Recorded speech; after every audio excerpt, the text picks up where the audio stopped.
Hello everyone. So all of you, now we are here for SMCF. आपकी क्या expectation है SMCF से बच्चों?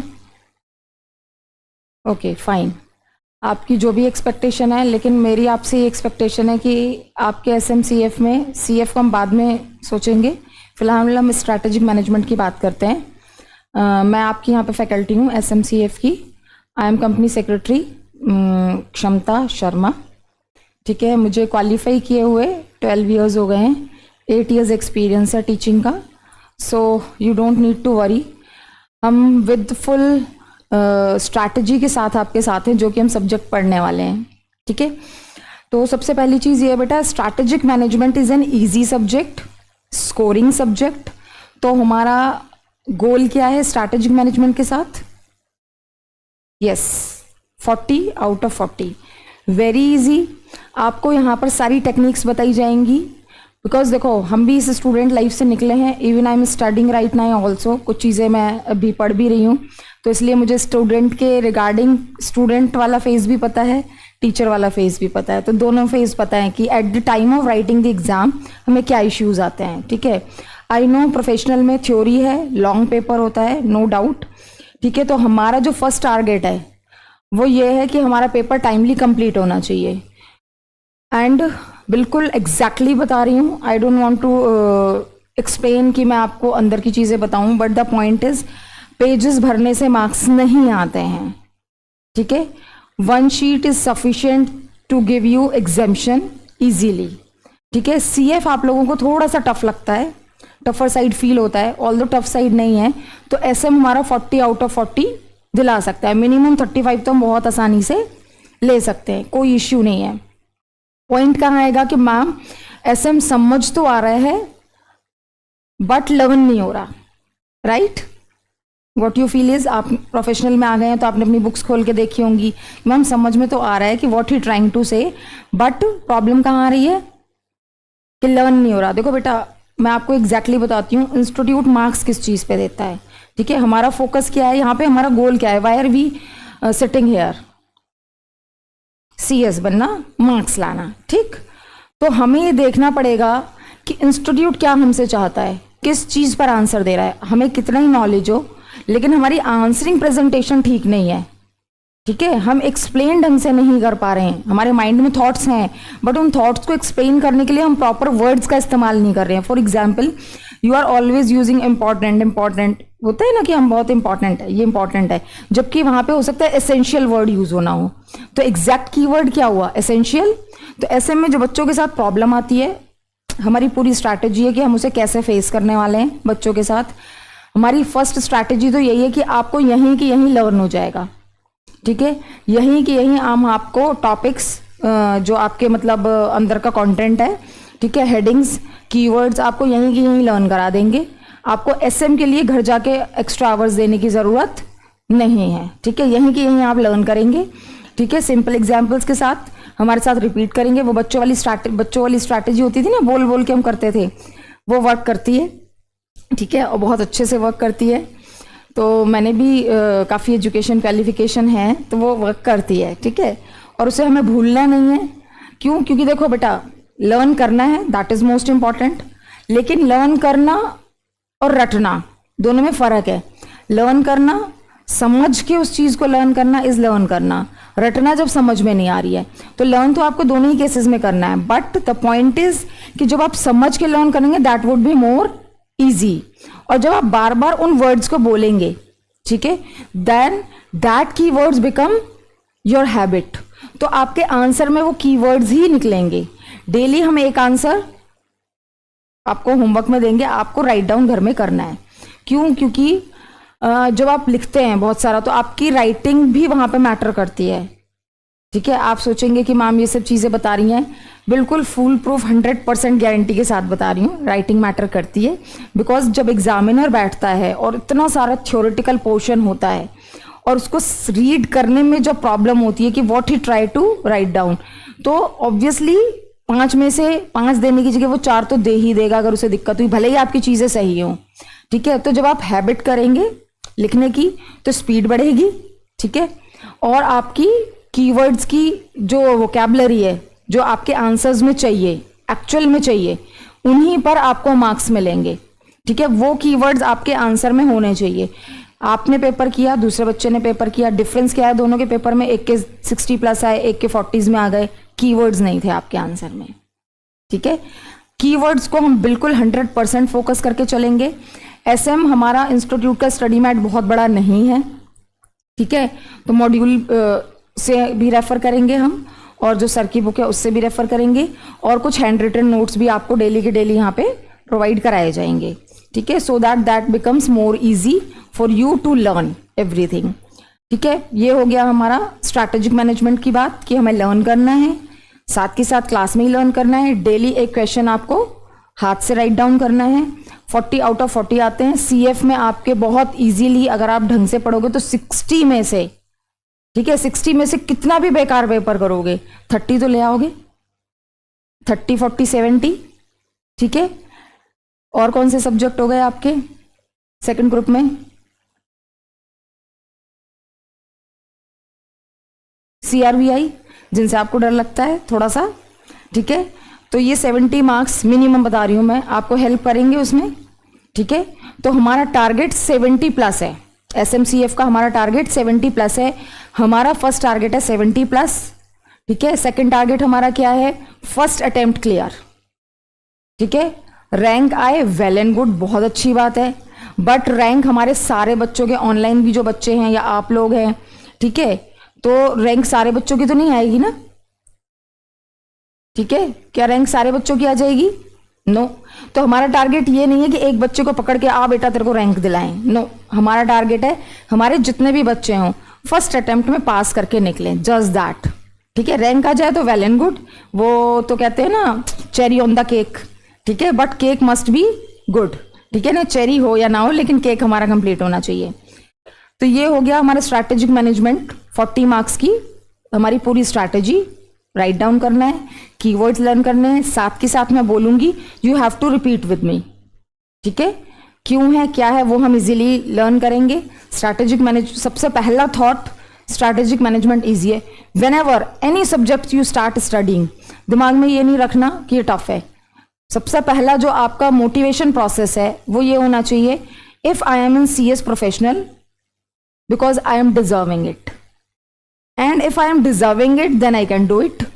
हम आप कहीं पर पहुंचते हो क्योंकि आप वहां पहुंच सकते हो तभी पहुंचे ना। ठीक है, और वहां पर पहुंचे, कोई फिनाले में पहुंचता है, सेमी फिनाले में, तो उसके लायक है ना, तो दैट मीन्स वो उसे बीट कर सकता है। सिर्फ इतना सोचना है। आपका जून अटेम्प्ट है कि जून 26 में मेरा बोथ ग्रुप है आपके। ठीक है, okay, you have enough time. ठीक है, मेरे बोथ ग्रुप क्लियर हो सकते हैं। ठीक है, जस्ट इतना करना है। जो भी आप क्लास कर रहे हैं डेली, देखो उसमें आपको ये नहीं करना है कि क्लास को लीनियंट लेना है, बिकॉज आई नो कि कई बच्चे आर्टिकलशिप मतलब ट्रेनिंग वाले होंगे, तो आपके पास उतना टाइम नहीं है कि आप रिपीटेड मोड पे जाएंगे। ठीक है ना, तो आप इसी को समझें कि यहां जब आप बैठे हैं तो यही मेरी सेल्फ स्टडी भी है और यही मेरी क्लास भी है। बिकॉज मुझे भी पता है आपके साथ 7 सब्जेक्ट्स हैं। बिकॉज जब मैं आपकी CSR की क्लास लूंगी तब मैं आपको बताऊंगी कि ओपन बुक को भी वैसे लेकर के नहीं चलना है। ओके, हमारे ऑनलाइन वाले बच्चे, ठीक है, कन्नू शर्मा बेटा बताएंगे केस स्टडी भी कैसे करनी है। ओके, निर्मल कुमारी हेलो बेटा, ऋत्विक हेलो, यश हेलो बेटा, गुड मॉर्निंग बच्चे, निर्मल हेलो, गौतम हेलो। ठीक है बेटा, केस स्टडी भी बताएंगे। देखो केस स्टडी ना, आपको बहुत ज़्यादा घबराने की ज़रूरत नहीं है केस स्टडी से, और ना ही आपको केस स्टडी पहले पढ़ने की ज़रूरत है। ठीक है, आपको पहले क्वेश्चन पढ़ना है, ठीक, फिर केस स्टडी में देखना है कि ये कहाँ से रिलेट कर रहा है। ठीक है, एक्चुअली होगा क्या बेटा, केस स्टडी ना आपको पहले देता था डायरेक्ट क्वेश्चन। ठीक है, जब हमने क्लियर किया, और हम अभी भी कुछ चीज़ें पढ़ रहे हैं तो वहाँ पे भी केस स्टडी काइंड ऑफ चीज़ें आती हैं। ठीक है, तो केस स्टडी ना ऐसा नहीं है कि आपके कोर्स से हट करके आ जाती है। अगर आपने इन डेप्थ कोर्स किया है, कोर्स कंटेंट आपने पूरा रीड आउट किया है, तो आपको केस स्टडी, सबसे पहली चीज़ तो टाइम किल नहीं करना है, तो केस स्टडी पहले रीड नहीं करनी है। नो, 1 पेज की हो, 2 पेज की हो, 3 पेज की हो, नहीं रीड करनी है, बिल्कुल भी नहीं रीड करनी है। सबसे पहले क्वेश्चन पिक करना है, फिर केस स्टडी में जाना है कि वो पॉइंट आपको कहाँ पे दिख रहा है। मोस्ट ऑफ द टाइम 99% पहला क्वेश्चन पहले पैराग्राफ में होता है, दूसरा दूसरे में होता है, तीसरा तीसरे में होता है, ठीक है, इसी टाइप से होता है। तो ये टाइम वेस्ट नहीं करना है कि पहले हम लेसन पढ़ना शुरू कर दिया, केस स्टडी, फिर क्वेश्चन पढ़ रहे हैं, ठीक है, इतना टाइम नहीं है हमारे पास एग्जाम में। और जब हम पूरा एसएम कर चुके होंगे तो हमें कोई दिक्कत होने ही नहीं वाली है कि केस स्टडी को हम कैसे सॉल्व करना है, ठीक है, केस स्टडी ऐसे सॉल्व होनी है, ठीक है। केस स्टडी से सिर्फ वो पता है क्या करेगा, केस स्टडी का मैटर देगा और अल्टीमेटली पूछेगा आपसे स्ट्रैटेजिक मैनेजमेंट के बारे में, ठीक है। तो ये तो सोचना ही नहीं है कि इसने केस स्टडी में से कुछ ले लिया, आपको थोड़ा सा एक्सप्लेन करना है अपनी केस, मतलब आपका जो क्वेश्चन है मान लो पूछ लिया स्ट्रैटेजिक मैनेजमेंट फॉर्मुलेशन, ठीक है, तो उसको एक्सप्लेन किया, उसको जस्ट केस स्टडी जो है आपकी उससे अटैच करके, मतलब जैसे अपन केस करते हैं ना, केस लॉ करते हैं, तो क्या करते हैं, पहले प्रोविजन बताते हैं, ठीक है, कि ये प्रोविजन है, फिर उसको केस स्टडी बताते हैं, फिर केस स्टडी में केस में क्या क्या फैक्ट्स दिए हुए हैं वो बताते हैं, फिर प्रोविजन के साथ केस को अटैच करते हैं, ठीक है, कि दोनों कैसे अटैच हो रहे हैं, और फिर कंक्लूजन दे देते हैं। तो इवन आई फाउंड कि case study is more easy because आपको वहां बहुत ज्यादा कंटेंट लिखने से आप बच जाते हो, ठीक है ना। तो जो टाइम कंज्यूमिंग प्रोसेस है ना वो आपकी बच जाती है, ठीक है। और जब आप पढ़ लेंगे तो केस स्टडी में आपको कोई परेशानी होने ही नहीं वाली, ये गारंटी है, ठीक है। राइटिंग प्रैक्टिस आपकी साथ की साथ होगी, लर्निंग आपकी साथ की साथ कीवर्ड्स लर्न कराई जाएंगे, जिन कीवर्ड्स पे आंसर, कीवर्ड जो आंसर के अंदर होते हैं पूरा नहीं पढ़ सकता कोई भी, ठीक है। At the time of writing executive तो पास आउट कर ही लिया, प्रोफेशनल में लेकिन थोड़ा सा आपको और ज्यादा कॉशियस होना है, ठीक है। तो वहां पे at the time of writing जो आपका कीवर्ड है ना, ठीक है, जो भी हम कीवर्ड बताएंगे वो लिखते लिखते ही हाईलाइट कर देना है, सो दैट एग्जामिनर को जिसपे मार्क्स देने हैं वो उसको पहले ही दिख जाए, उसको मेहनत नहीं करनी पड़े आपको मार्क्स देने के लिए, ठीक है, क्योंकि बहुत सारे बच्चे होते हैं, बहुत सारी कॉपीज होती हैं, तो इट क्रिएट फ्रस्ट्रेशन, ठीक है। तो कॉपी ऐसी होनी चाहिए कि मार्क्स चेज नहीं करना, आपको अट्रैक्ट करना है, ठीक है। हम कहते हैं ना कि डोंट चेज अट्रैक्ट, तो this is the quality to attract, आप अट्रैक्ट करोगे, चेज नहीं करना आपको कि अरे मुझे मार्क्स दे, मैंने इतना सारा लिख रखा है, नहीं, ये देख मैंने ये लिख रखा है, मैंने हाईलाइट किया हुआ है, चल अट्रैक्ट कर लिया मैंने तेरे को, चल अब marks they, this is the point, clear है, ठीक है। हम फर्स्ट चैप्टर अभी किससे कर रहे हैं, इंस्टीट्यूट के स्टडी मैट से।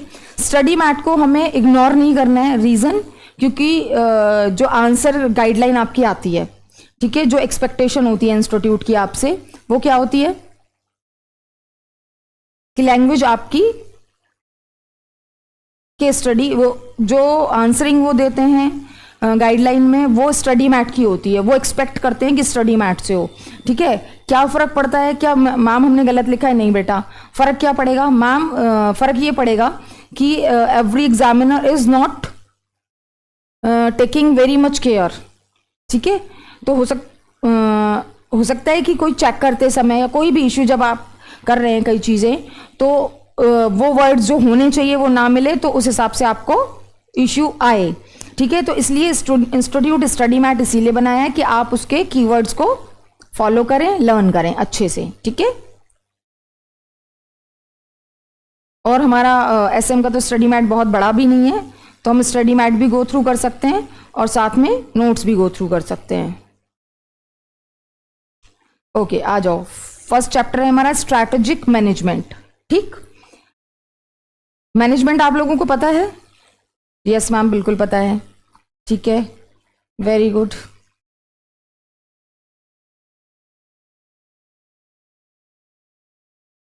अभी हम स्टडी मैट से कर रहे हैं, दैट इज सफिशिएंट। आप स्टडी मैट लाए हो? ओके, नो इश्यूज, ठीक है। देखो बेटा, हम इससे अच्छे से पढ़ते हैं,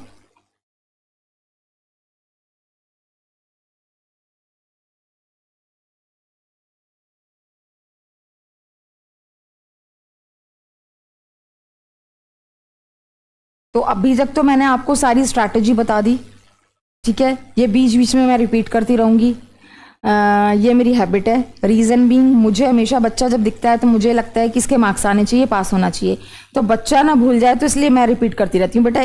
क्योंकि देखो बेटा, हमारा मेन पर्पस पास होना है, ठीक है। यहाँ हम एग्जाम ओरिएंटेड चलेंगे। Knowledge, so many people are saying कि नॉलेज है बेटा, नॉलेज है बेटा, नॉलेज है, बट अगर वो मार्क्स में कन्वर्ट नहीं हुए, ठीक है, तो people are not respecting your knowledge. हमारा मेन पर्पस ये है knowledge that convert into marks. हम इंडिया में रहते हैं, हमें मार्क्स चाहिए, we will go for that thing. ठीक है, हम चेंज नहीं कर सकते अपने सिनेरियो को, हमें उसके लिए अडेप्ट होना है। ठीक है, तो मेन फोकस है हमारा मार्क्स का, वो मैं आपको हर 2-4 क्लास बाद करती रहूंगी ताकि आपके दिमाग में फिट हो जाए, और एट द टाइम ऑफ जब आप एग्जाम लिखने बैठें तो आपके मार्क्स निकल करके आए, उसमें से आप आकर के ये बताएं कि हाँ मैम 70+ मार्क्स आ गए हैं। ठीक है, देखो हम पढ़ते हैं इंस्टीट्यूट के स्टडी मैट से। स्ट्रेटेजिक मैनेजमेंट है क्या? डिसिप्लिन है। डिसिप्लिन मतलब एक एक वर्ड पे पढ़ेंगे, एक एक लाइन पे पढ़ेंगे ताकि दिक्कत ही नहीं होगी कोई। ठीक है, डिसिप्लिन मतलब क्या है? डिसिप्लिन का मतलब ये वो वाला डिसिप्लिन नहीं है बेटा जो हम समझ रहे हैं कि क्लास में शांति से बैठो, सही से बैठो, ठीक है ना, और एक रूटीन फॉलो करो। नो, डिसिप्लिन का यहां मीनिंग है ब्रांच ऑफ स्टडी। ठीक है, क्या है डिसिप्लिन का मीनिंग? ब्रांच ऑफ स्टडी, कि हम मैनेजमेंट पढ़ रहे हैं जो स्ट्रैटेजी के बारे में पूरा मैनेजमेंट है कि हम क्या स्ट्रैटेजी बनाएंगे। ब्रांच ऑफ स्टडी हो गया, जैसे लॉ हम पढ़ते हैं वो भी एक ब्रांच ऑफ स्टडी है, वो भी डिसिप्लिन है। ठीक है, कोई मेडिकल फील्ड में पढ़ रहे हैं तो वो भी ब्रांच ऑफ स्टडी है। ठीक है, किससे डील करता है? Long term development of an organisation, long term development. ठीक है, फर्स्ट क्या हो गया? Branch of study. ठीक है, नेक्स्ट क्या है? लॉन्ग टर्म डेवलपमेंट, मतलब ये शॉर्ट टर्म की बात नहीं करता। ठीक है, मैंने स्ट्रैटेजी जो बनाई, हमारी कितनी लंबी स्ट्रैटेजी है, हम जो स्ट्रैटेजी बनाएंगे कब की बना रहे हैं हम? जून 26 के लिए। तो ये क्या है? मेरी पूरी स्ट्रैटेजी ये लॉन्ग टर्म है। ठीक है, तो इसका शॉर्ट टर्म से मैं ये नहीं कह रही हूँ कि कल ये करके आ जाना। ठीक है, कल की बात नहीं करती हूँ मैं लॉन्ग टर्म की बात करती हूँ कि भाई 8 महीने बाद तुम्हारा ये इस हिसाब से स्ट्रैटेजी बनाओ जो लॉन्ग टर्म डेवलपमेंट हो, जून 26 में तुम पास हो जाओ। तो ये नहीं कि लॉन्ग टर्म डेवलपमेंट है, किसकी है? क्या एक पर्सन की है? नहीं, बिजनेस की बात कर रहे हैं तो ऑर्गेनाइजेशन की है। ये तो मैंने जो आपको एग्जांपल दिया वो पर्सनल एग्जांपल दिया। ठीक है, with a clear cut vision. What is the meaning of clear cut vision?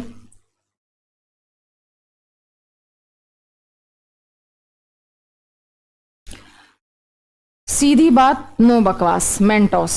ठीक है, वो वाली जिंदगी। ठीक है, क्लियर कट, आपको क्लियरली पता हो। ठीक है, क्लियर कट विजन। ठीक है, आपका जो विजन है वो क्लियर है, उसमें कोई कंफ्यूजन नहीं है। ठीक है, जब आप बिल्कुल कहते हैं ना सीधी देखो, तब आपको एग्जैक्टली पता है मुझे कहाँ जाना है। ठीक है, फॉर एग्जाम्पल आपके फ्रेंड ने आपको किसी पार्टी पे बुलाया, यार वेन्यू में बता दूंगा। ठीक है, अच्छा देखता हूं, इधर उधर पूरा एड्रेस नहीं भेजा, अच्छा तू निर्माण विहार आ जाना, तो that is not clear cut ना। ठीक है, लेकिन क्लियर कट आपको प्रॉपर एड्रेस दे दिया, proper you want to go. Clear cut vision क्या है? मेरा 75 मार्क्स मुझे लाने हैं, दैट इज मेरा क्लियर कट विजन। ठीक है, फिक्स्ड है, mind should be clear, no confusion.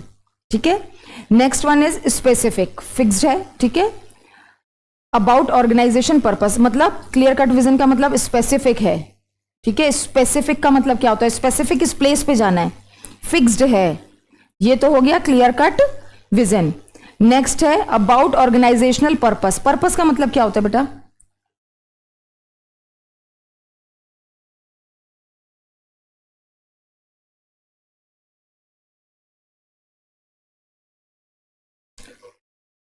Purpose का मतलब होता है वाई वी आर एग्जिस्टिंग। कभी आपसे किसी ने कहा आपकी लाइफ का पर्पस क्या है बेटा, ये तो बताओ? मिलते हैं ना लोग जो एकदम से एड हॉक चलते हैं, बच्चे सोचते नहीं, कहते ना आपका पर्पस क्या है जिंदगी का। पूछने का मतलब ये है वाई यू आर एग्जिस्ट। ठीक है, ये है एग्जैक्ट मीनिंग जब पर्पस पूछा जाता है। ये पूछा जा रहा है, जब आपसे पर्पस पूछा जा रहा है कि आप एग्जिस्ट क्यों कर रहे हो, क्या है आपका जिंदगी का मकसद। ठीक है, तो ऑर्गेनाइजेशनल पर्पस क्या है? Why the organisation exist. ठीक है ना, आप क्यों एग्जिस्ट कर रहे हैं, यहां इंस्टीट्यूट क्यों एग्जिस्ट कर रहा है? बच्चों को सीएस बनाने के लिए, ये हमारा लॉन्ग टर्म हुआ ना। ठीक है, ऑर्गेनाइजेशनल पर्पस क्या हुआ? ऐसा नहीं है कि मैंने तुम्हें ये बताया कि तुम्हें बनाना है मुझे। ठीक है, ये मेरा ऑर्गेनाइजेशनल पर्पस हमारा ये है कि सीएस के बच्चों को कोचिंग देना, सीएस बनाना, ये है हो गया मेरा purpose. Scope of activities and objectives, scope of activities क्या होता है बेटा?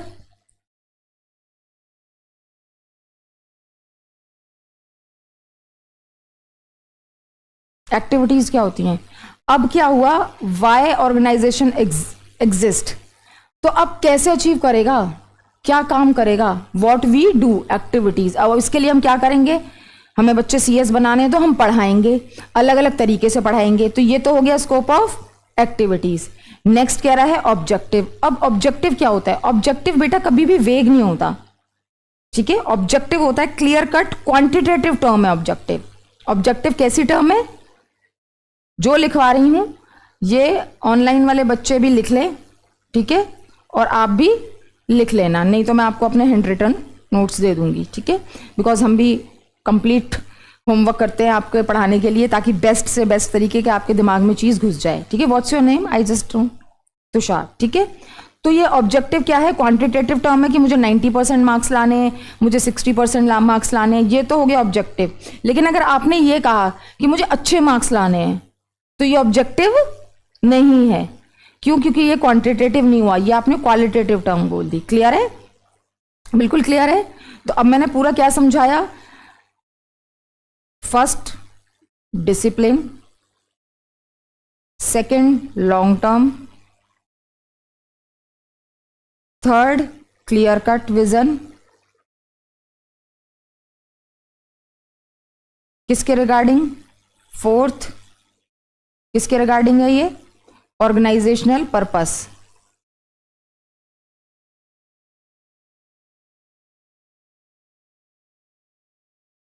और क्या बताएगा? स्कोप ऑफ एक्टिविटीज के भी रिगार्डिंग है, ठीक है। क्लियर कट विजन किसके रिगार्डिंग है? ऑर्गेनाइजेशनल पर्पस की, कहां पहुंचना है, क्या क्या करना है। और ऑब्जेक्टिव में, क्वांटिटेटिव में भी बताऊंगा। Organizational purpose, vision about organizational purpose. Vision क्या है मेरा? ऑर्गेनाइजेशनल पर्पस, ठीक है। लॉन्ग टर्म हो गया, ठीक है, कि पर्पस क्या है? पास कराना। एक्टिविटीज कैसे करूंगा, what to do, how to do, and क्या अचीव करना है, ठीक है। ये तीनों ही चीजें हो गई स्कोप ऑफ एक्टिविटीज, ठीक है। ये हो गई मेरी पूरी डेफिनेशन। अब ये बताओ बेटा, ठीक है, अगर आपका ये क्वेश्चन आता है स्ट्रैटेजिक मैनेजमेंट को एक्सप्लेन करूं, सिर्फ मैंने भी एक डेफिनेशन समझाई है, इसके अलावा कुछ नहीं समझाया। क्लियर? आप ये पूरा इस तरीके से लिख करके आते हैं, क्या 2 नंबर में से कम दे पाएगा आपको? एक एक नंबर की लड़ाई है, ठीक है ना। क्योंकि 39 और 59 वाले से पूछो एक नंबर का क्या दर्द है, ठीक है। तो इसलिए हमें एक एक नंबर के लिए फाइट करनी है, 40 में से 40 लाना है, ठीक है। तो यहां पे मैंने आपको क्या बता दिया? डिसिप्लिन, लॉन्ग टर्म डेवलपमेंट किसकी? Clear cut vision, organizational purpose, scope of activities and objective. 6 points इसमें आ गए, ठीक है। अब आप इसको लिखोगे कैसे? यू वांट टू नो कैसे लिखना है?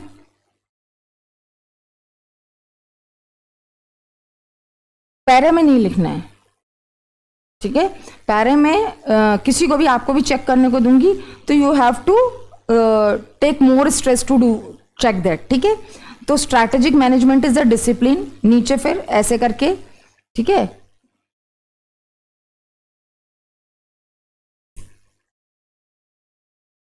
नीचे ऐसे करके आप लिख देंगे क्या कि डील्स विद, ऊपर लिख दिया ये strategic management is a discipline that deals with long term development of organization, ठीक है। Having a clear cut vision. Clear cut vision मैंने क्या बता दिया? क्लियर कट का मतलब फिक्स्ड है, mind should be clear, no confusion. Third one is, मैंने कहा किसके अबाउट, किसके रिगार्डिंग होगी ये चीजें? Regarding organizational purpose, scope of activities and objective. Learn हो गई डेफिनेशन? बताओ मेरे को, 6 पॉइंट्स बता दो फटाफट। यस, ठीक है। Long term development, organizational purpose, ठीक है। Organizational purpose, about organizational purpose, vision with a clear cut vision, ठीक है। Scope of activities and objectives, ठीक है। ये डेफिनेशन में यहीं के ही लर्न हो गई, मुझे भी लर्न हो गई, मैं भी दिखाऊंगी तुम्हारे संग पेपर, ठीक है। नाउ ये 1 2 3 4 डेफिनेशन दी हुई है, ठीक है। जस्ट रीड कर लेना, बट क्रक्स तो हमने यही है, ये हमने रीड कर लिया। अब नेक्स्ट कहता है it can be understood from the analysis of mention definition that strategic management provides overall direction to the organization. Overall direction यहां पे क्या है, हाईलाइट करना है हमको, ओवरऑल डायरेक्शन है, ठीक है। तो जब आप इसको लिखेंगे तो आपका कीवर्ड क्या होगा, ओवरऑल डायरेक्शन। आपके आंसर में ओवरऑल डायरेक्शन वर्ड होना चाहिए, ठीक है। बाकी ग्रामेटिकल का कोई इश्यू नहीं है बेटा, ठीक है। ग्रामेटिकल में आप ऊपर नीचे कर दो, लेकिन आपकी जो वोकैब है, आपके जो कीवर्ड्स हैं वो होने चाहिए। ओवरऑल डायरेक्शन है टू द ऑर्गेनाइजेशन, किसकी, ऑर्गेनाइजेशन की। ओवरऑल डायरेक्शन कैसे देते हैं हम, ओवरऑल डायरेक्शन, ओवरऑल डायरेक्शन क्या होती है। For example I am sitting here, ठीक है। अब कोई मान लीजिए यहाँ पे अभी टीचर्स डे फंक्शन हुआ, ठीक है। 1 महीने पहले सर ने ओवरऑल डायरेक्शन दे दी, ठीक है, कि everything should be on the time, ठीक है। कोई मिस हैपनिंग नहीं होनी चाहिए, कोई मुझे मेस नहीं चाहिए, ये सब। वो तो ओवरऑल डायरेक्शन दे दी उन्होंने, क्लियर कट नहीं दी, ओवरऑल डायरेक्शन दी है। समझ गए कि ओवरऑल डायरेक्शन दे दी कि ओवरऑल चीजें ऐसी होनी चाहिए, ठीक है। जैसे घर में पापा कह देते हैं ना कि ऐसा है, कल बर्थडे है, ठीक है। अगर मुझे तुम लोगों की लड़ाई मिली तो मैं तुम्हें बता दूंगा। उन्होंने ये नहीं कहा कि तू इससे ये मत कहना, तू उससे वो मत कहना, या शादी में तू उससे कुछ मत कहना। उन्होंने कहा मुझे मेस क्रिएट नहीं चाहिए। तो ये क्या हो गया, ओवरऑल डायरेक्शन।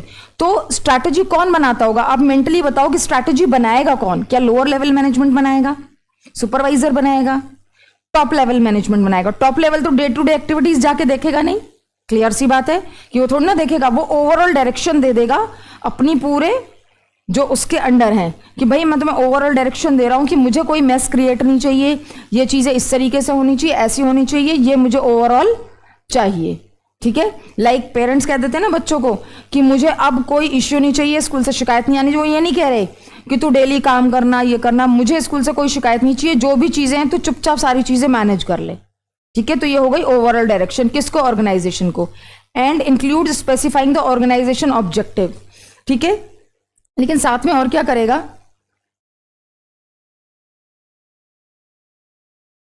स्पेसिफाई करेगा ऑर्गेनाइजेशनल ऑब्जेक्टिव। साथ के साथ पापा क्या स्पेसिफाई करेंगे, मेरा ऑब्जेक्टिव है तेरे मार्क्स इतने आने चाहिए। आप कैसे करेगा, ओवरऑल डायरेक्शन है, मेरे को तू पढ़ता दिखना चाहिए, ओवरऑल डायरेक्शन, नंबर इतने चाहिए, बीच की चीज तू खुद मैनेज करना। ये हो गई स्ट्रैटेजी, कहां से, ऊपर से। ये स्ट्रैटेजी ऊपर बनती है। फिर काम कैसे होगा, ऑपरेशनल आप उसको कैसे करोगे, ये नहीं है मतलब। तभी तो ये क्या था, ये लॉन्ग टर्म डेवलपमेंट की बात थी, इसीलिए शॉर्ट टर्म की बात नहीं थी। स्ट्रैटेजिक मैनेजमेंट था ही लॉन्ग टर्म के लिए, ठीक है। नेक्स्ट कहता है developing policies and plans design to accomplish these objective. फिर इसके लिए पॉलिसी बनाएंगे। मैं पॉलिसी क्या बनाऊंगी कि ऐसा है, मेस क्रिएट ना हो, ठीक है, क्योंकि 10 बजे फंक्शन है, ठीक है, और मैं सब बोलूं ही ना किसी को कि कितने बजे आना है, तो मेस क्रिएट हो जाएगा। तो पॉलिसी है सबको 8 बजे से पहले 8 बजे तक यहां सबको अवेलेबल होना है, ये पॉलिसी हो गई, मेस नहीं हो। प्लान हो गया, क्या प्लान हो गया, प्लान ये है कि यहां पे 8 बजे सब इकट्ठे हो जाएंगे और यहां से ठीक 8:30 पर हम वहां पहुंचेंगे। 8:30 से 8:45 तक ये वाला काम होगा, 8:45 से ये होगा। ये मेरा प्लानिंग हो गई, ठीक है। पॉलिसी होती है ब्रॉडर टर्म, पॉलिसी बना दी हमने, ठीक है। और उसके बाद उसके अंदर होते हैं प्लान, ठीक है। जैसे सीएसआर की क्या होगी, सीएसआर जानते हो, सीएसआर की पॉलिसी बनाते हैं ना, किस तरीके से काम करेंगे। ये हमारा ओवरऑल एक विजन हुआ, ओवरऑल ऑब्जेक्टिव हुआ। फिर उसके बाद अंदर प्लान क्या होगा, सीएसआर का ओवरऑल जिसे कहते हैं हम, पॉलिसी क्या है हमारी, सीएसआर पॉलिसी ये है कि हम स्लम एरिया के जो बच्चे उनके लिए कुछ करेंगे, ठीक। ये मेरा क्या हो गया, पॉलिसी हो गई। अब उसके अंदर मैं प्लान रखूंगी, ठीक है, कि वहां के बच्चों को तुम जाके पढ़ाना, यहाँ के बच्चों को तुम जाके पढ़ाना, उन बच्चों को खाना डिस्ट्रीब्यूट करना, उनका मेंटल हेल्थ का देखना, क्या इश्यू है उनके साथ, उनकी काउंसलिंग करना, ठीक है। ये हो गए प्लान्स कि इस काम को मैं कैसे करूंगी, ठीक है। अब एलोकेटिंग रिसोर्सेज, अब कंपनी में ये सब करोगे कैसे, रिसोर्स क्या है मेरे पास, पैसा। अच्छा ये बताओ, फैक्टर ऑफ रिसोर्स अपन ने पढ़े थे 11th क्लास में, CSEET में भी पढ़े होंगे और उसमें भी पढ़े होंगे, फैक्टर ऑफ प्रोडक्शन, ठीक है ना। क्या थे फैक्टर ऑफ प्रोडक्शन? 4 थे, वही सोर्स थे। बिजनेस चलता उन्हीं से था। किन से चलता था बिजनेस? वेजेस सैलरी दिया करते थे हम, यानी मैन पावर। इंटरप्रेन्योरशिप थी, यानी जो खुद बंदा काम कर रहा है। इंटरेस्ट पे किया करते थे। किसके लिए इंटरेस्ट पे किया करते थे? जो हमने फाइनेंसेस इकट्ठे किए उनके लिए इंटरेस्ट पे किया करते थे। 4th क्या था? रेंट, जो पूरी बिल्डिंग यूज। तो यही सारे क्या हैं? ये रिसोर्सेज हैं जो मेरे पास अपने ऑब्जेक्ट। तुम्हारे रिसोर्सेज क्या हैं? बैग है, कॉपी, पेन, पेंसिल, ठीक है, लैपटॉप, ये तुम्हारे रिसोर्सेज हैं। अब इन्हें कैसे यूज करोगे? एलोकेट करेगा वो रिसोर्सेज के लिए, ठीक है ना। जो मैंने तुम्हें CSR का बताया, तो वो क्या करेगा? मैन पावर को इतना पैसा लगाएंगे हम इसमें, ठीक है, इतने मैन पावर लगेगी, ठीक है। ये वाली यूनिट एक काम करो, वहां पे बच्चों को नहीं पढ़ाया जा सकता, बहुत गंदा एटमॉस्फेयर है वहां का, तो क्या नाम है, ये वाली यूनिट आप उस चीज के लिए यूज कर लो, उन बच्चों को यहाँ लेकर के आओ। तो यहाँ पे एलोकेट कर दिया रिसोर्सेज को एलोकेट कर दिया ना, रिसोर्सेज को बांट देना, ठीक है।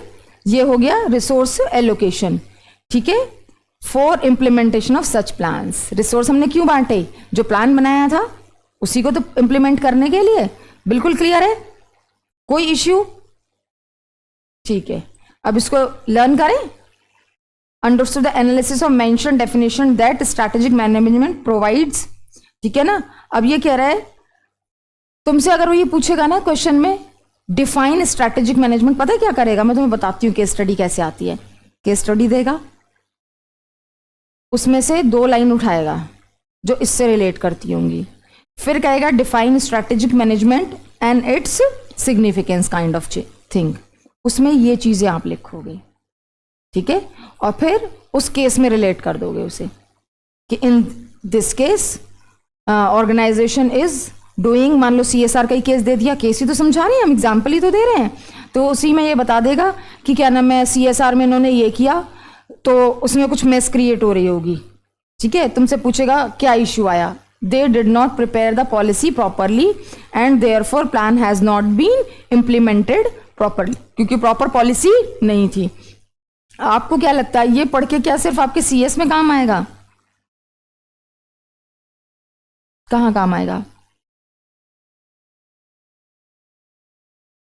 सिर्फ कंप्लायंस ऑफ, बेटा ये जो सब्जेक्ट्स है ना आपके स्ट्रैटेजिक मैनेजमेंट, आप जब बोर्ड मीटिंग तक पहुंच जाते हो, ठीक है, बोर्ड ऑफ डायरेक्टर के साथ आपकी मीटिंग्स होंगी, मीटिंग्स बोर्ड को आप मैनेज करेंगे, AGMs आप मैनेज करेंगे। दैट मीन्स अगर रिलायंस कंपनी है, आप वहां पे CS हैं, तो you are meeting with board of directors, then these things you will give, आपने इसको अच्छे से पढ़ा, you will be able to giving ideas to board.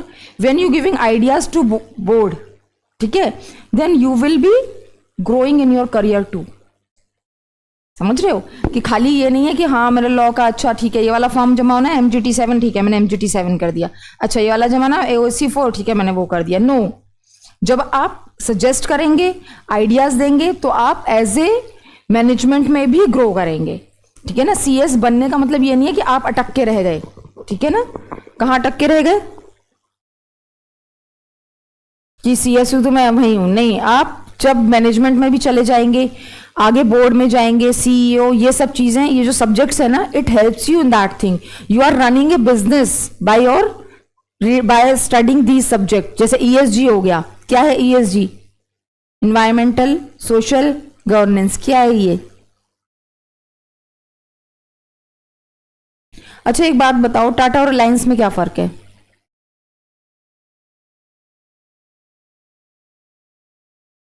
Normally बताओ, बिजनेस में टाटा और रिलायंस में लोगों की नजरों में क्या फर्क है? नाम है। क्या वो कंपल्शन वाले काम कर रहे थे सिर्फ? नो, वो वाले काम भी कर रहे थे जो एथिक्स में आता है, ठीक है। They think about the environmental, they think about the social, ठीक है, और इसीलिए उनकी गवर्नेंस भी बहुत अच्छी थी, ठीक है। तो they have more reliable brand, ठीक है। जब हम टाटा की गाड़ी लेने जाते हैं तो वी फील प्राउड कि हम टाटा की गाड़ी ले रहे हैं, ठीक है। This is the difference of business. Long term में स्ट्रैटेजिक मैनेजमेंट काम आता है, शॉर्ट टर्म में आपको और चीजें काम आ जाएंगी, लेकिन लॉन्ग टर्म में अगर आपको सरवाइव करना है बिजनेस को, बिजनेस अलग चीज है, ब्रांड अलग चीज है। What is the meaning of brand? Brand क्या है? निर्मल, यश, गौतम, ब्रांड क्या है? बताओ, टाइप करके बताओ, ब्रांड किसे कहते हैं?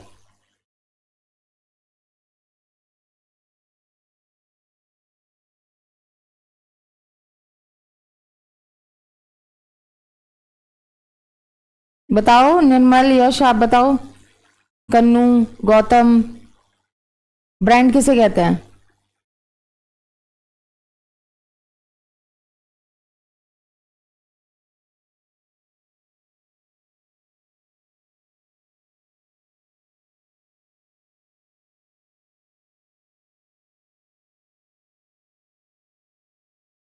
ब्रांड होता है जहां ट्रस्ट होता है, ठीक है। एक कहीं भी आप गए, आपने कोई लोकल चीज खरीदी और ब्रांड, वहां पे आप ज्यादा सोचते नहीं हो, ट्रस्ट इतना क्रिएट हो जाता है, ठीक है। तो लॉन्ग टर्म में ब्रांड बनता है, ठीक है। आप सीएस बनते हैं, ठीक है, आपने भी एओसी 4 भरा, एमजीटी 7 भरा, जो भी फॉर्म भरा, ठीक है, और एक दूसरा बच्चा भी भर लेगा, ठीक है, उसने भरा, किस पे ज्यादा ट्रस्ट होगा? Because you are a brand, you create trust, you did everything very, अगर आप पे ट्रस्ट किया जा रहा है जब आपने प्रूव किया है अपने आप को कि भाई ये पास करके आऊं, मैं गलत नहीं कर सकता, मेरे से गलती के चांसेस बहुत लेस हैं। This is called brand, that helps you to create trust in the eyes of your customer, in the eyes of people, public, ठीक है। स्ट्रैटेजिक मैनेजमेंट, ये हमने पूरा पढ़ लिया, ये आप एक्सप्लेन करेंगे अगर वो पूछेगा तो, जो मैंने बताया, ठीक है। उसके बाद माइकल पोर्टर के बारे में वो डायरेक्ट पूछ सकता है क्या? यस, वो माइकल पोर्टर का नाम ले लेगा, बिकॉज बहुत फेमस पर्सन है ये, इसकी पूरी एसएम में आप नाम लेंगे इसका, तो वो डायरेक्ट माइकल पोर्टर करके पूछेगा, तब आपको ये चीजें नहीं लिखनी। माइकल पोर्टर ने कुछ अलग चीजें बताई, इनका नहीं है, इनको तो सम अप करके ये डेफिनेशन हो गई, ठीक है। इसका ये हो गया, क्या हो गया? ओवरऑल डायरेक्शन है, ओवरऑल डायरेक्शन, ठीक है। स्पेसिफाई क्या कर रहा है? ऑर्गेनाइजेशन ऑब्जेक्टिव, पॉलिसी बनाएगा, प्लान बनाएगा, और डिजाइन एलोकेट करेगा रिसोर्सेज इंप्लीमेंटेशन के लिए, ठीक है, इस प्लान्स के। तो क्या हो गया? ओवरऑल डायरेक्शन दी उसने, ठीक है। स्पेसिफाई किया ऑर्गेनाइजेशन को करना क्या है, उसके लिए पॉलिसी प्लान बनाए, एलोकेट किए रिसोर्सेज प्लान को इंप्लीमेंट कराने के लिए और ऑब्जेक्टिव को अचीव करने के लिए। क्लियर हो गई चीजें? ठीक है, बिल्कुल माइंड में क्लियर है, ठीक है। उसके बाद माइकल पोर्टर ने 3 चीजें निकाली स्ट्रैटेजी के रिगार्डिंग। उसने कहा unique and valuable market position, ठीक है। Unique and valuable market position क्या होती है, मुझे बताओ। कोई यहाँ पे हो सकता है, मान लो कोई और टीचर हो, वो रिटन प्रैक्टिस ना करा रहा हो, और एग्जाम के लिए रिटन प्रैक्टिस बहुत जरूरी है, ये रियलिटी है, ठीक है। Time is changing, mock test are very important, ताकि वहां जाके आपको ना एकदम से ऐसा नहीं लगे कि हम पहली बार ये काम कर रहे हैं। जैसे स्टेज पे पहली बार आते हैं ना तो घबराहट होती है, लेकिन 3-4 बार आ चुके हो, उसके बाद मैं आपको कहूँ बेटा आ जाओ यहाँ करके बोलो, तो आपको कोई घबराहट नहीं होगी, कोई इश्यू नहीं होगा। उसका क्या रीजन है? क्योंकि आप प्रैक्टिस कर चुके हो, आप 2-3 बार यहाँ आ चुके हो, ठीक है। इसी तरीके से मॉक टेस्ट करना जरूरी है, ठीक है। तो क्या कह रहा है? Unique and valuable market position, अपने आप को दूसरों से डिफरेंट करना is unique and valuable market position, ठीक है। यूनिकनेस क्या थी? जियो जब आया सस्ता था, ठीक है, फ्री था, ठीक है। वैल्यूएबल भी होना चाहिए, यूनिक तो हैं हम, ठीक है। फॉर एग्जाम्पल डिफरेंट है, यहां से फटी टी शर्ट है, यहां से बहुत सारी, यूनिक तो हो आप, डिफरेंट, लेकिन वैल्यूएबल नहीं हो, ठीक है। मोस्ट ऑफ द पीपल यार इतना भी फटा नहीं पहन सकते, ठीक है, जीन्स में घुटने पे फटा हुआ वहां तक चलता है, लेकिन ये यूनिक में ओवर हो गया। आप फैशन शो देखते हो ना, बहुत सारी ड्रेसेस आपको लगती हैं कि हे इसे कौन लेगा, तो वो आपको वैल्यूएबल नहीं है, यूनिक है। तो यहाँ पे क्या बोला इसने? यूनिक भी हो और वैल्यूएबल भी हो, वो आपको वैल्यू एडिशन करे और आपको डिफरेंट भी शो करे और अच्छे भी आप लगो। तो ये हो गया unique and valuable. Making trade off by choosing what not to do. Trade off क्या होता है बेटा?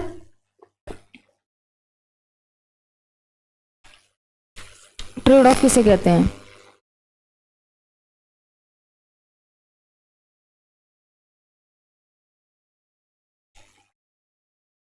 Trade off. देखो, हम टीचिंग प्रोफेशन में हैं यहाँ, क्या हम सारे बच्चे पढ़ा सकते हैं? इस इंस्टीट्यूट का ट्रेड ऑफ क्या है? यूएसपी क्या है? Only CS, nothing else. ये है ट्रेड ऑफ। क्या होता है trade off? We can't do everything, so we should choose what not to do. हम सब कुछ नहीं कर सकते, तो हमें चूज करना है हमें क्या नहीं करना। हमें CA नहीं करना, CMA का नहीं पढ़ाना, ठीक है। तो हमने जब ये चूज कर लिया तो हमने अपने कंपेटिटर कम कर लिए। अब हमारा CA कंपेटिटर नहीं है, CMA वाले कंपेटिटर नहीं है, ठीक है। और हम स्पेशल हो गए, यूनिक हो गए, वैल्यूएबल हो गए। तो एक साथ चीजें चल रही हैं। ट्रेड ऑफ का मतलब होता है अपने कंपैटिटर्स को कम कर लेना, ठीक है। अपने आप को चूज करना कि आपको क्या काम नहीं करना है। Choosing what not to do, ये तो इसमें लिखा ही है, ठीक है। नेक्स्ट क्या है? So we should choose what not to do. Focus makes you more. अब हमारा क्या होगा इससे? हमारा मोर स्ट्रेंथन, हम CS के ही प्रोफेशन में बनेंगे क्योंकि हम इसी पे फोकस कर रहे हैं। कंपेटिटर हमारा कम हो गया, ठीक है। कंपटीशन को हमने इस तरीके से अपने लिए ईज कर लिया। तो trade off help in competition, ease, ठीक है। Trade off help in unique valuation, ठीक है। Trade off help in strengthen your unique thing, ठीक है। आप उसको स्ट्रेंथन कर पाते हो। नेक्स्ट कहता है and creating fit by aligning company activities with one another to support the chosen strategy. Fit का मतलब क्या है? बहुत सारी एक्टिविटीज कर रहे हैं हम, ठीक है। फॉर एग्जाम्पल हमने कहा हमारा इस समय मेन पर्पस ये वाला फंक्शन करना है, ठीक है। तो सारी activities goes towards that function, ठीक है। तो सारी एक्टिविटीज अलाइन करनी चाहिए विद वन अनदर, फिट होनी चाहिए एक दूसरे के साथ, ठीक है। जैसे एक पजल होता है ना, तो उसमें फिट हो जाता है तब पजल पूरा बन जाता है। इन द सेम वे, उसी से उठाया गया है ये वर्ड। फिट हो रही है कि एक दूसरे को क्या कर रही हैं? कॉम्प्लीमेंट कर रही हैं। ये सब्सिडरी नहीं है एक्टिविटीज। मेन जो इस वर्क को हम करने जा रहे हैं, aligning together, working together to achieve the common objective, common goal, ठीक है। ये तीन चीज क्या हो गई? अब जो आप लिखोगे माइकल पोर्टर का, ठीक है, 3 नंबर का क्वेश्चन आ गया, ठीक है, कि बताओ माइकल पोर्टर की स्ट्रैटेजी फॉर्मुलेशन क्या है, या स्ट्रैटेजी आइडेंटिफिकेशन क्या है, स्ट्रैटेजी मैनेजमेंट को क्या कहता है? 3 चीजें कहता है। क्या कहता है?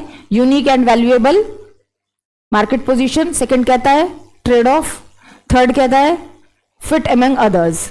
ये 3 पॉइंट लिखोगे, इसके अंदर 2-2, 3-3 लाइनें लिखोगे, जो मैंने बताया बस वही एक्सप्लेन करोगे, ठीक है। सिर्फ ये 3 वर्ड्स लेकिन आपको लर्न होने चाहिए, ठीक है। या आप लिखोगे 3 में से 3 मिलेंगे, ठीक। इसमें से मैंने 2 क्वेश्चन आपको करा दिए।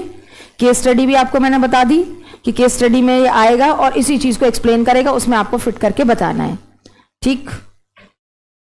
नेक्स्ट है स्ट्रैटेजिक मैनेजमेंट प्रोसेस। प्रोसेस क्या होती है?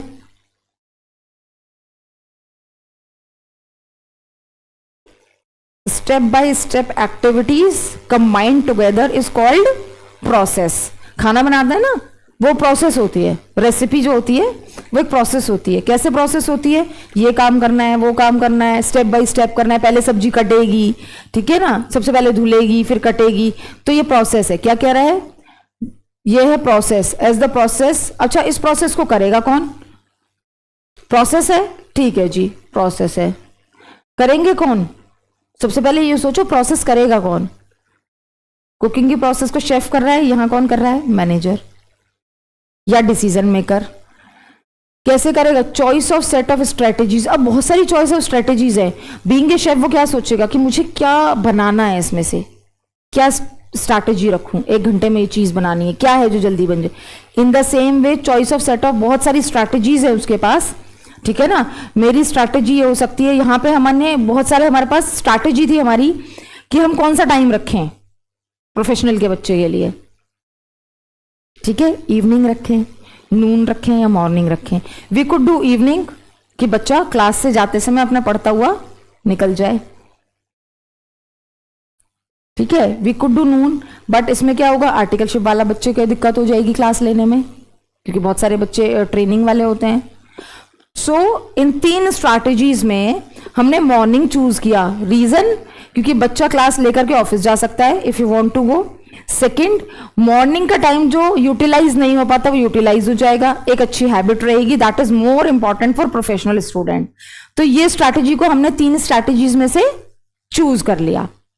क्लियर है?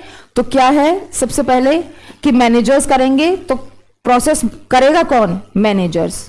होम मैनेजर्स या डिसीजन मेकर्स क्या करेगा? Choose among set of strategy, काफी सारे मतलब सेट हैं उसके पास, उसमें से चूज करेगा। That will enable it to, जिससे क्या होगा? एकम्प्लिश होगा इंप्रूव्ड परफॉर्मेंस, ताकि फिर उसकी परफॉर्मेंस क्या होगी? इंप्रूव्ड हो जाएगी, इंप्रूव्ड परफॉर्मेंस को वो कर लेगा। ठीक है, तो हमारा यही पर्पस था जो मैंने बताया।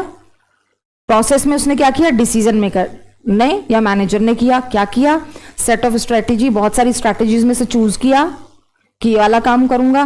क्यों कर रहा है? ताकि उसकी परफॉर्मेंस इंप्रूव हो जाए। ठीक है, तो आपकी परफॉर्मेंस इंप्रूव हो गई, मेरा ये काम सही हो गया। अच्छा, एक क्या है? Not a static. क्या कह रहा है? स्टैटिक नहीं है ये नहीं है कि रुका हुआ है, आज कर लिया कल नहीं करेंगे। ठीक है, strategic management is not a static but continuous process as it involves continuous appraisal of the micro and macro environment surrounding the organization and choosing between alternatives that meet the objectives and thereafter reassessment of such a strategy। अब इसको तुम्हारे ही case से फिर आगे go through करती हूँ इस बात को। ठीक है, आपके केस से स्टैटिक नहीं है कि एक बार बना ली और फिर चलते रह गए, आराम से बैठ गए। ठीक है, स्टैटिक नहीं है, आपको कंटिन्यूअसली चलना पड़ेगा। ठीक है, कंटिन्यूअस अप्रेजल, कंटिन्यूअसली आप चेकआउट करते रहेंगे। ठीक है, कंटिन्यूअस प्रोसेस है। कंटिन्यूअस अप्रेजल, किसका appraisal? Micro and macro environment surrounding. Micro and macro environment कौन सा हुआ बेटा?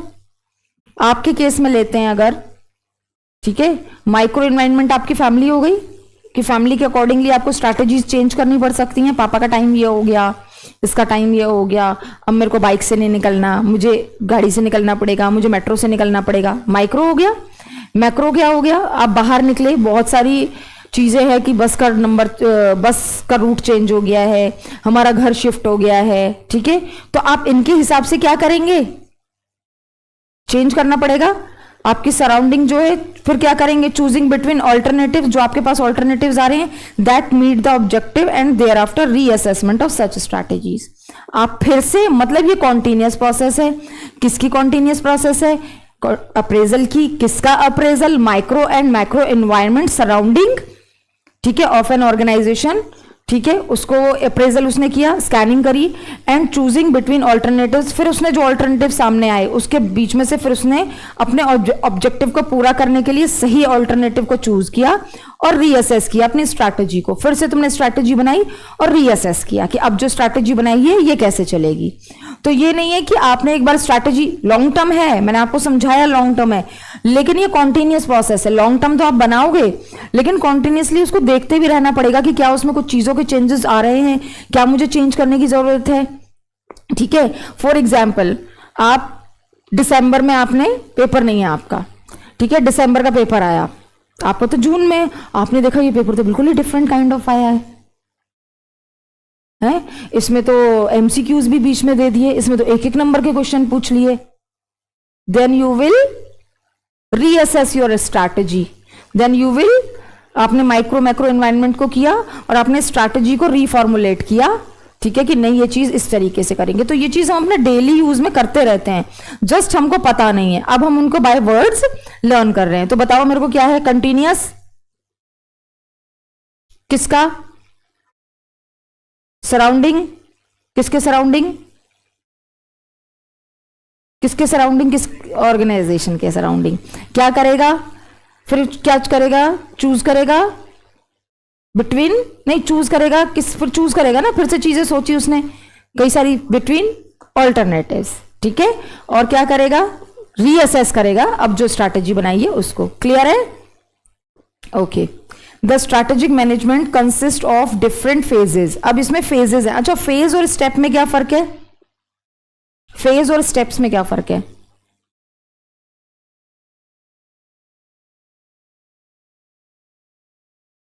पता है मैं क्यों पूछती हूँ, मैं बोलती चली जा सकती हूँ, लेकिन पता है इससे ना ब्रेन स्टॉर्मिंग होती है और वो बहुत ज़रूरी है। ब्रेन स्टॉर्मिंग जो बच्चे करते रहते हैं, सबके लिए कह रही हूँ, आपसे भी यहाँ, ठीक है, कि ब्रेन स्टॉर्मिंग आप करते रहेंगे ना तो एग्जाम में कोई ऐसी भी चीज़ आ जाएगी ना जो आपने नहीं पढ़ी है, still you will be able to do. ठीक है, बिल्कुल अनपढ़ वाली बात आ जाएगी ना कि ओ माय गॉड ये तो आउट ऑफ द कोर्स आ गया, आउट ऑफ द सिलेबस आ गया, लेकिन अगर आपकी ब्रेन स्टॉर्मिंग प्रोसेस चलती रहेगी, ठीक है, उसमें से भी आप 5 में से 1-2 नंबर बहुत ईजी ले आओगे, और 1-1 नंबर की फाइट है, इसलिए हम ब्रेन स्टॉर्मिंग कराते हैं। ठीक है, कि बहुत सारे बच्चे आजकल चैट जीपीटी को बहुत ज्यादा वो समझ रहे हैं। चैट जीपीटी, मैं अपना पर्सनल एक्सपीरियंस बता देती हूँ, सारे स्टूडेंट्स के साथ शेयर करती हूँ। ठीक है, चैट जीपीटी पे ट्रस्ट मत करना। रीजन, मैंने चैट जीपीटी से कई क्वेश्चन पूछे थे जीएसटी के जो मुझे पता थे, इसीलिए मुझे पता पड़ गया किसने गलत आंसर दिया है। ठीक है, तो चैट जीपीटी को सिर्फ वही यूज कर सकता है जिसको उसकी प्रॉपर नॉलेज है, ठीक है, उस टॉपिक की। तो होता है ना, फॉर एग्जाम्पल हम एग्जाम में बैठते हैं, ठीक है, तो अपन पढ़ के जाते हैं, लेकिन हमको थोड़ा बहुत याद नहीं आ रहा होता, तो हम किसी बगल वाले से पूछते हैं, वो कुछ गलत ही बताता है पूरा कि हाँ मैंने कर लिया ये, तो अपन पहचान जाते हैं कि नहीं ये तो नहीं है आंसर, भले ही मुझे नहीं आता लेकिन तू जो बता रहा है ये नहीं है। तो ये कब आपको पता है? जब आपको उसकी नॉलेज है, ठीक है ना, कि तू तो आसपास भी नहीं बता रहा, ये नहीं हो सकता। क्लियर है? तो चैट जीपीटी पे ट्रस्ट नहीं करना, पहली चीज। एक मैंने उससे पीपीटी बनवाई थी, तो एक क्या नाम है, सेक्शन अमेंड नहीं, सॉरी अबॉलिश हो चुका है, ठीक है, उसने उसकी भी पीपीटी बना दी उस टॉपिक पे, जबकि वो सेक्शन अब है ही नहीं। तो मैंने कहा कि भैया तुम्हारी ज्यादा हेल्प नहीं ले सकते, खुद ही करना पड़ेगा। ठीक है, तो इसलिए चैट जीपीटी पे ज्यादा ट्रस्ट नहीं करना है, अपना लर्न करना है, अपनी ब्रेन, क्योंकि क्या है ना, बच्चे आजकल ब्रेन स्टॉर्मिंग खत्म कर दिया बच्चों ने, वो सीधा उस पर डालते हैं, वो बता देता है। ठीक है, तो उनकी ब्रेन की तो ब्रेन की जो एक्सरसाइज होनी चाहिए थी वो तो एक्सरसाइज हुई ही नहीं, तो ब्रेन और डंब हो जाएगा।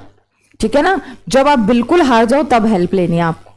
ठीक है, और उसमें भी आप टीचर से पूछो, क्लास में आओ, नेक्स्ट डे पूछो, that will create patience in you.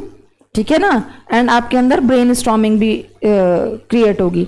4 phases बोल रहा है। फेज बेटा होती है लॉन्ग टर्म, स्टेप्स होते हैं छोटे छोटे। ठीक है, फेज, एक मकान बन रहा है, एक फेज में टूटेगा, टूट के बनेगा, दूसरे फेज में ढांचा खड़ा होगा, लंबा है ना ये प्रोसेस, इसके अंदर स्टेप्स होते हैं। ठीक है, कि स्टेप्स की ऐसे तोड़ रहे हैं वैसे तोड़ रहे हैं। फेज होते हैं ब्रॉडर टर्म है फेज, स्टेप्स नैरोअर टर्म है। ठीक है, ये याद रखना, ये चीजें याद रहेंगी ना तो आपको एग्जाम में फेज आ गया, स्टेप्स आ गया, आप सोचोगे सेम ही चीज है। ठीक है, आप स्टेप्स लिखे आओगे। मोस्ट ऑफ द टाइम बच्चे, ऐसा नहीं है कि पेपर छोड़ के आ जाते हैं, और ऐसा भी नहीं है कि वो गलत लिख के आ जाते हैं, लेकिन उनको एग्जैक्ट मीनिंग ही नहीं पता। हम क्या है, वेग उसमें चल रहे होते हैं। ठीक है ना, ओवरऑल अच्छा ये है, ठीक है यार इसका यही तो मीनिंग होता है, ठीक है, लेकिन उसका एग्जैक्ट मीनिंग वेग टर्म हो जाती है हमारे माइंड में। ठीक है, 4 फेजेस है। सबसे पहले तो क्या है, इंडिस्पेंसिबल। इंडिस्पेंसिबल मतलब क्या होता है, एक एक वर्ड का मीनिंग समझेंगे तो एग्जाम में परफेक्ट आंसर लिख करके आएंगे। इंटरकनेक्टेड एंड इंटर डिपेंडेंट, ये है इंडिस्पेंसिबल का मीनिंग। ठीक है, कनेक्टेड भी हैं और एक दूसरे पर डिपेंडेंट भी हैं, that is the meaning of indispensable. ठीक है, of every strategic management process. ठीक है, indispensable phases, there are 4 indispensable phases. ठीक है, अलग अलग कंपनी में इनके नाम अलग अलग हो सकते हैं। नॉमेनक्लेचर क्या है, अब मान लो एग्जाम में आ जाए, ये पता है क्या करेगा, कैसे पूछेगा, कैसे घुमाएगा क्वेश्चन को। ठीक है, पूछेगा यही वाली बात, लिखेगा there would be 4 phases in this but it would use as a nomenclature in different industries in different form, now explain it। बस अब ये सारा पढ़ के ही क्या पूछना चाह रहा है, कुछ नहीं पूछ रहा, वही 4 phases पूछ रहा है। ठीक है, फेजेस की जगह क्या स्टेप्स लिख सकता है, हाँ लिख सकता है, वो भी इस तरीके से लिख सकता है। ठीक है, घुमाने के लिए इन्हीं चीजों को पूछेगा दूसरे तरीके से। बस नॉमेनक्लेचर का मतलब होता है नाम। ठीक है, नॉमेनक्लेचर कि किसी और नाम से भी, कोई दूसरी इंडस्ट्री है वो ये 4 नाम यूज नहीं करती, करती यही वाला काम है लेकिन ये 4 नाम यूज नहीं करती। डिफरेंट सीक्वेंस भी रख सकती है, nevertheless but the fundamental substance remains same. लेकिन फंडामेंटल सब्सटेंस मतलब जो क्रक्स है वो सेम ही रहेगा, ठीक है। 4 फेजेस मैं बता रहा हूं, 4 चैप्टर हैं इसके, ये सेकंड चैप्टर में है, ये थर्ड में, ये दोनों थर्ड में है, ये फोर्थ भी हो सकता है आगे में हो। तो यानी कि ये जितना हम पढ़ेंगे ये पूरा का पूरा चैप्टर है एनवायरमेंटल स्कैनिंग। अच्छा, स्कैनिंग कैसे होती है बताओ मुझे, स्कैनिंग कैसे होती है? स्कैनिंग, आप जाते हैं कहीं वहां पे स्कैनिंग कैसे होती है?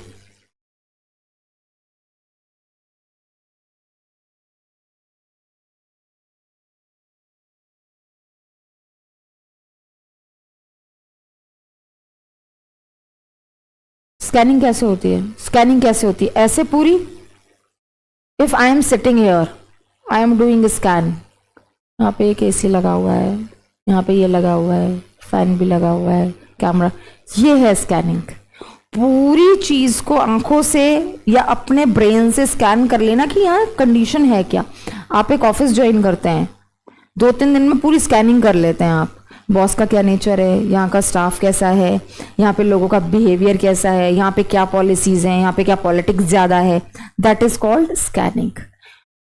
एक एग्जाम्पल दे देती हूँ ताकि ब्रेन में वो चलता रहे। स्कैनिंग, आप you find out a girl for your self, ठीक है, आप उसके घर गए मिलने के लिए, आप you are going to spend your whole life, so you have to be very cautious ना।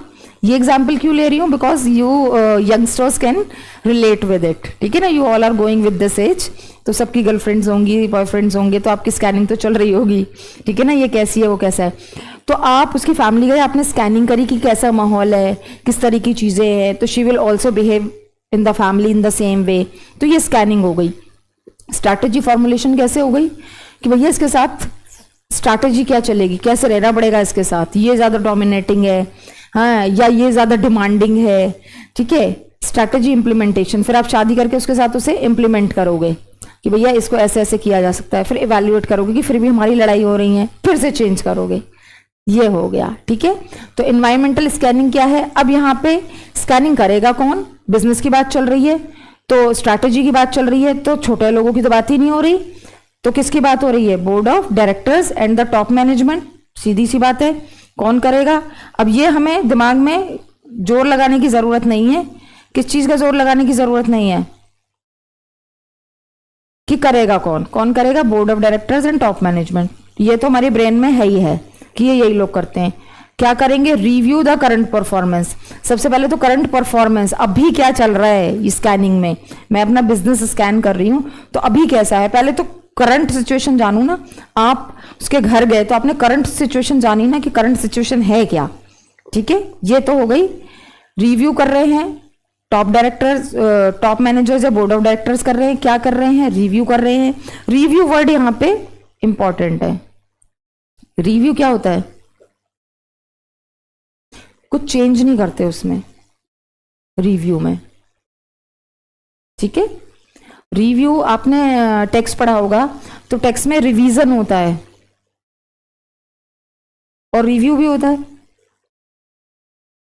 रिवीजन में चेंज किया जाता है, रिव्यू में भेजा जाता है कि चेक कर लो कि कुछ इश्यू है क्या, बहुत कम चांसेस होते हैं कुछ भी चेंज करने के, ठीक है। आपकी कॉपी रीचेक होती है, रिव्यू होती है।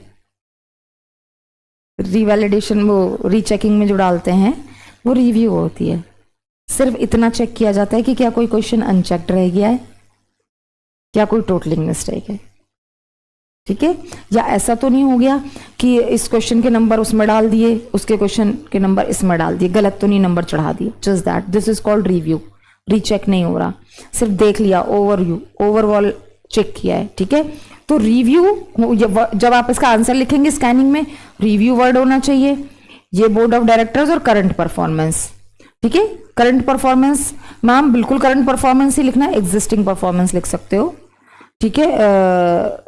That performance remain in the in organization recently, ये लिख सकते हो, ठीक है। लेकिन मीनिंग वही निकल के आना चाहिए, लेकिन कुछ वर्ड्स आपके प्रॉपर लगने चाहिए। जैसे होता है ना बेटा, लॉ का बच्चा बात कर रहा है, और एक लेमैन बात कर रहा है, तो डिफरेंस होना चाहिए ना दोनों की बातों में। तो that's what they expect from you कि आप एक लेमैन लैंग्वेज नहीं लिख सकते हो। Your language must be of expertise of higher level. ठीक है, जैसे शशि थरूर की इंग्लिश है, कैसी इंग्लिश है? एक्सपर्टीज इंग्लिश है, वो कैब बहुत अच्छा है। इन द सेम वे एक CSEET का बच्चा, चलो वो तो खैर टिक ही कर रहा है, या ग्रेजुएशन का बच्चा, उसकी वोकैब और आपकी वोकैब में अंतर होना चाहिए, एक्सपर्टीज में अंतर होना चाहिए। You must be read deeply. एक एक वर्ड में इसलिए पढ़ा रही हूं ताकि आप ये वर्ड आंसर में लिखो जब आपको आंसर लिखना हो। ठीक है, to review the organization will have to scan the internal environment for the strength and weakness. Internal environment करेंगे तो स्ट्रेंथ और वीकनेस पता पड़ेंगे, और एक्सटर्नल एनवायरमेंट करेंगे तो स्वोट होता है ना बेटा। ठीक है, ये होता है इंटरनल का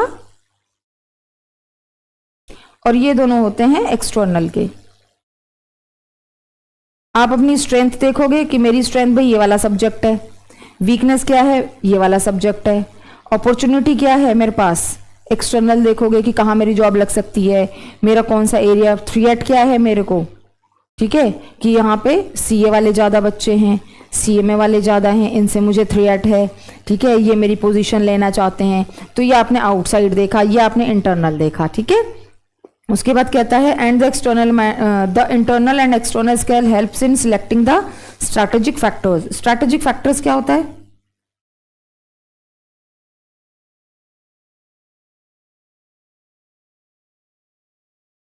स्ट्रैटेजिक फैक्टर्स क्या होता है बताओ सोच के।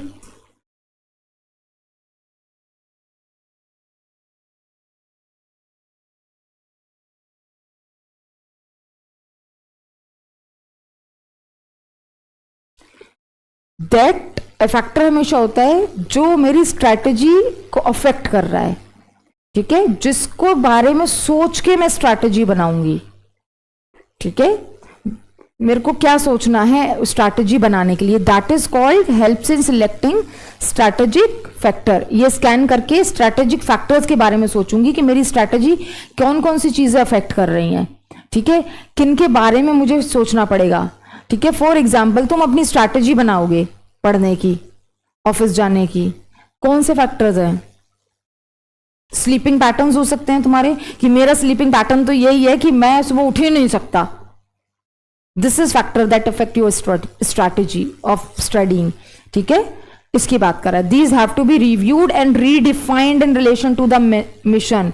रिव्यू करोगे, रिव्यू करना मतलब एग्जिस्टिंग को रिव्यू कर लिया तुमने, रीडिफाइन करोगे कि भैया रीडिफाइन करना पड़ेगा, इसको दोबारा चेक करो, इसको चेंज करो, रीडिफाइन करो, इसको चेंज करो अपने स्लीपिंग पैटर्न को। 21 दिन का मिशन लो कि नहीं मेरे को 8 बजे उठता हूं तो नहीं अभी 7:45 करता हूं, ऐसे करता हूं। रीडिफाइन करना पड़ेगा, क्यों? In relation to the mission. Mission क्या है? पास होना। ऑब्जेक्टिव क्या है? नंबर लाना। ठीक है, मिशन क्या है? पास होना। ऑब्जेक्टिव क्या है? नंबर लाना। समझ आया मैंने मिशन क्यों बोला, पास होना, ऑब्जेक्टिव क्यों बोला, नंबर लाना? बताओ क्यों बोला? क्योंकि ऑब्जेक्टिव मैंने क्या बोला था, क्वांटिटेटिव टर्म है, तो मैंने ऑब्जेक्टिव में बोला नंबर लाना, मिशन में बोला पास होना। All the organization have mission that define the significance of their existence. हमारी एग्जिस्टेंस क्यों है? CS बनना, गुड CS बनना, ये हमारी एग्जिस्टेंस है। ठीक है, अब इसके बारे में मैंने तुम्हें बता दिया थोड़ा थोड़ा। अब कह रहा है चैप्टर 2 में और ज्यादा पढ़ेंगे। अब हम थोड़ा थोड़ा फिर से कर लेते हैं, फिर से रिवाइज करते हैं साथ के साथ। क्या है बोर्ड ऑफ डायरेक्टर्स? कौन स्ट्रेटेजी एनवायरमेंटल स्कैनिंग कौन करेगा? Board of directors, top management. क्या करेंगे उसमें? बोलो क्या करेंगे स्कैनिंग में? तुम क्या कर रहे थे उसके यहां जाकर? रिव्यू। क्या कर रहे थे? किस चीज का रिव्यू कर रहे थे? करंट, उनकी हरकतें, करंट परफॉर्मेंस। ठीक है, ये लाइन याद हो गई, माइंड को वहां ले जाना। जो एग्जाम्पल दे रही हूं, ठीक है, उनको ब्रेन में रखना, रिलेटेड एग्जाम्पल्स दूंगी ताकि एट द टाइम ऑफ ये तुमने किया। ठीक है, रिव्यू किया इंटरनल एक्सटर्नल एनवायरनमेंट को।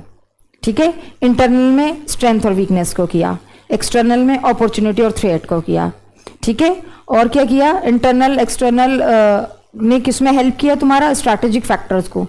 ठीक है, इंटरनल सोच लिया तुमने, एक्सटर्नल सोच लिया तुमने, फिर तुमने फैक्टर सोचे कि स्ट्रैटेजी में फैक्टर्स क्या हैं। अब यहाँ मैंने पढ़ाई को ले आई, ठीक है, कि स्ट्रैटेजिक फैक्टर्स क्या हैं तुम्हारे, बस नहीं मिल रही, ये नहीं मिल रहा, नी स्लीपिंग पैटर्न्स। तो इंटरनल और एक्सटर्नल इन्वायरमेंट करके तुम्हें ये देखना पड़ा कि स्ट्रैटेजिक फैक्टर है क्या।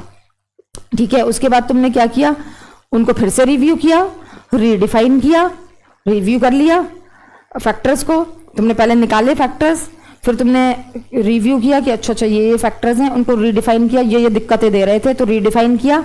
ठीक है, किस लिए, टू मिशन एंड ऑब्जेक्टिव, पास होने के लिए। बिल्कुल हो गया ना क्लियर, बिल्कुल लिख सकते हो इसको इस तरीके से, बस मेरा मिशन भी यही है। ठीक है, कि जो मैं बच्चों को पढ़ा दूं, बच्चा ये लिखा है नंबर कट ही नहीं सकते, इतना मुझे पता है, इतने की गारंटी लेते हैं हम यहाँ पे। Strategic formulation, strategy formulation, formulation क्या है, बनाना। अब तुम स्ट्रैटेजी बना रहे हो, प्रोसेस ऑफ क्या है, सबसे पहले तो क्या लिखोगे, पता है क्या होता है, मैं बताती हूं तुमको। जब स्ट्रैटेजी फॉर्मुलेशन इसके बाद याद नहीं आएगा क्या है, प्रोसेस है, पॉलिसी है, क्या था, स्ट्रैटेजी फॉर्मुलेशन है क्या, मेकिंग द स्ट्रैटेजी, पहली ही लाइन गड़बड़। ठीक है, और ऐसा नहीं है आता नहीं है। ठीक है, तो हम बच्चों को कभी ये नहीं कहते, हम रियलिटी ग्राउंड पे लेके चलते, बेटा ये, अरे बेटा सब हो जाएगा, ये हो जाएगा, अरे बेटा हो जाएगा सब, मेहनत से हो जाएगा, लर्न तो करना पड़ेगा, we will make it easy. ये टर्म्स हमें माइंड में रखनी पड़ेगी। तो सबसे पहले हमें क्या इसमें मोस्ट इंपॉर्टेंट है, प्रोसेस है, क्या है, प्रोसेस है, फॉर्मुलेट कर रहे हैं ना, तो एक प्रोसेस है, मतलब स्टेप बाय स्टेप चलेंगे फॉर्मुलेट करने में। क्या करेंगे, सबसे पहले प्रोसेस में क्या है, deciding about the best course of action, ये most important, best course of action को आप डिसाइड कर रहे हो कि इस काम को करने के लिए सबसे अच्छा कोर्स ऑफ एक्शन क्या होगा।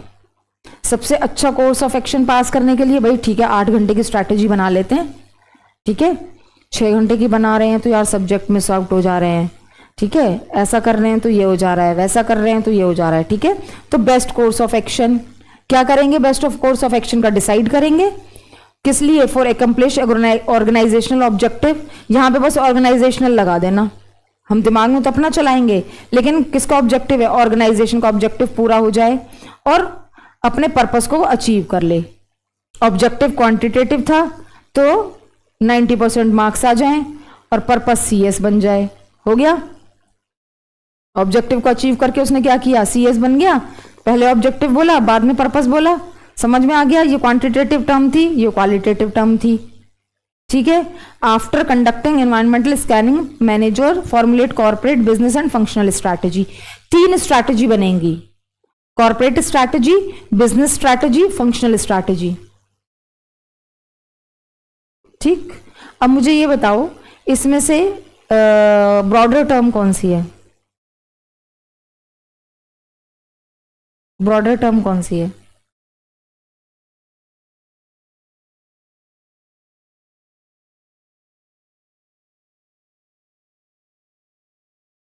बताओ बेटा।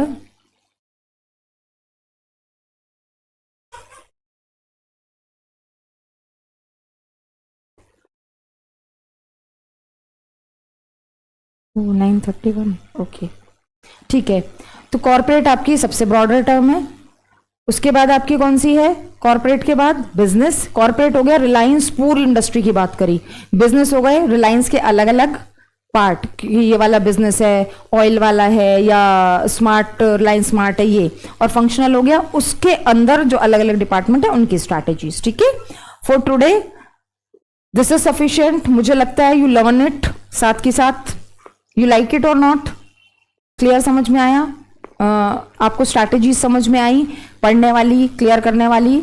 ठीक है, so your review is good, ठीक है कि मैम मेरे को प्रॉपर समझ में आया है। ठीक है, ओके वेरी गुड। सो ऑनलाइन बच्चों आप लोग भी अच्छे से कर लेना, कोई इश्यू हो तो आप मैसेज कर सकते हो इसी चैट पर, we will definitely reply you, कुछ भी आपको पूछना हो, कोई भी आपको इश्यू हो। ठीक है, ओके बाय एवरीवन।